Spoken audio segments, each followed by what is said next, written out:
ओम नमस्ते जी।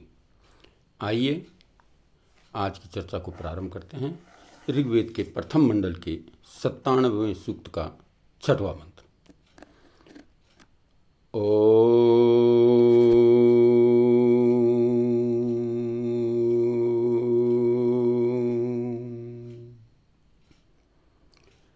त्वं हि विश्वतो मुखा विश्वता परिभूरसि अपनसुसुचदघम्।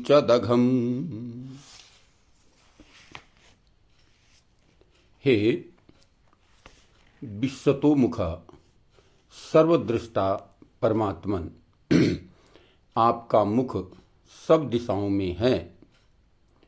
आप सब ओर देख रहे हैं।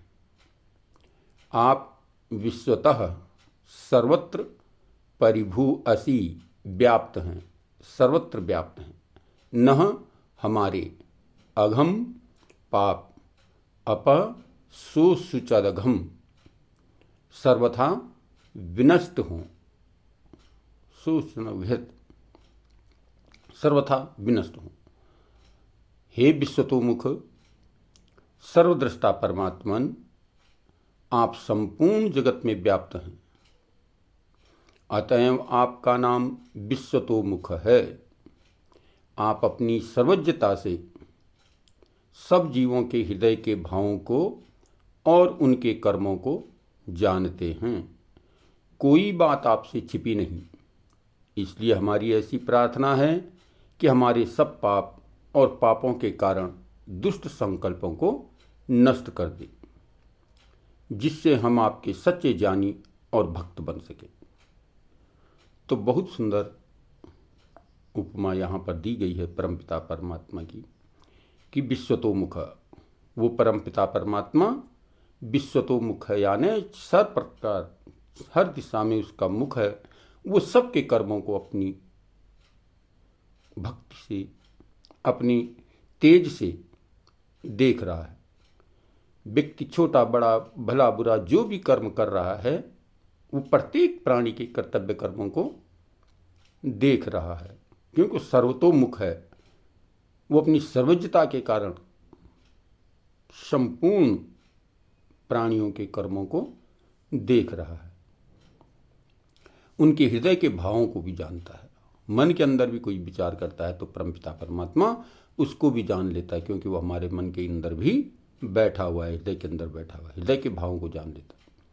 इसलिए प्रभु आपसे कोई भी बात, तनिक भी बात, सुई की नोक के बराबर भी बात कोई आपसे छिपी नहीं है। इसलिए प्रभु मैं ऐसी प्रार्थना करता हूँ कि मेरे सब पाप और पापों के कारण जो दुष्ट संकल्प हैं, जो दुष्ट विचार हमारे मन के अंदर आ गए हैं, हे प्रभु आप उनको खत्म कर दीजिए, नष्ट कर दीजिए, विनष्ट कर दीजिए। वो पाप हमारे जीवन में नहीं रहने चाहिए। अगर किसी कारण से आ गए हैं तो वो हमें नष्ट कर दीजिए। उनको संध्या में भी कहते हैं जम्भे दधमा। जो भी पाप हम करते हैं उनको आपके जबड़े में, आपके अग्निमुख जबड़े में हम स्वाहा कर देते हैं। आप उन्हें भस्म कर दीजिए। किसी कारणवश द्वेष से भी अगर हमसे किसी से पास हो गया है, किसी से हमें द्वेष हो गया है, कोई हमसे द्वेष करता है, तो प्रभु उस सारे पाप को हमारे जो है हम आपके अग्नि रूप जबड़े में दग्ध करते हैं। आप उन्हें जो है भस्मभूत कर दीजिए, भस्मीसात कर दीजिए। हमारे अंदर वो पाप अब पनपने नहीं चाहिए।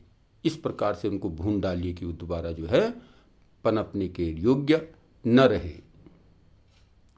इस प्रकार से इसमें प्रार्थना की गई है कि प्रभु हमारे जो भी पाप कर्म हैं उनको जो है खत्म कर दीजिए, विनष्ट कर दीजिए, दग्ध कर दीजिए, भून डालिए,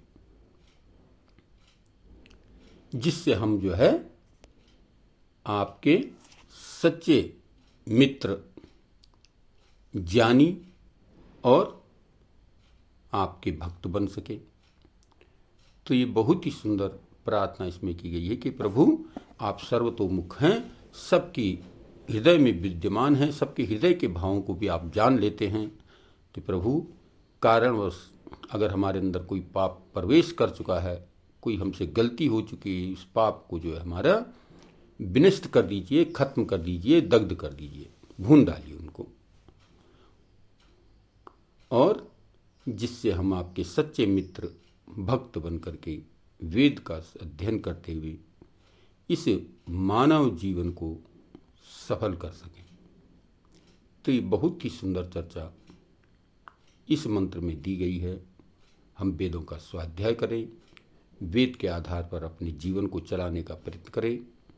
वेद संपूर्ण मानव मात्र के लिए हैं।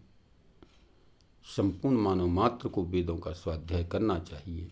हम स्वयं पढ़ें और फिर दूसरे को भी बताने का प्रयत्न करें, दूसरे को भी सुमार्ग पर लगाने का प्रयत्न करें, तो हमारा ये जीवन सफल, सार्थक और मनुष्य जीवन की सफलता प्राप्त होती है। जो मनुष्य जीवन हमें मिला है, इस जीवन को अच्छे कर्मों की ओर बढ़ाते हुए, अपने पापों को विनष्ट करते हुए हम जो है उन्नति की ओर अग्रसर हों।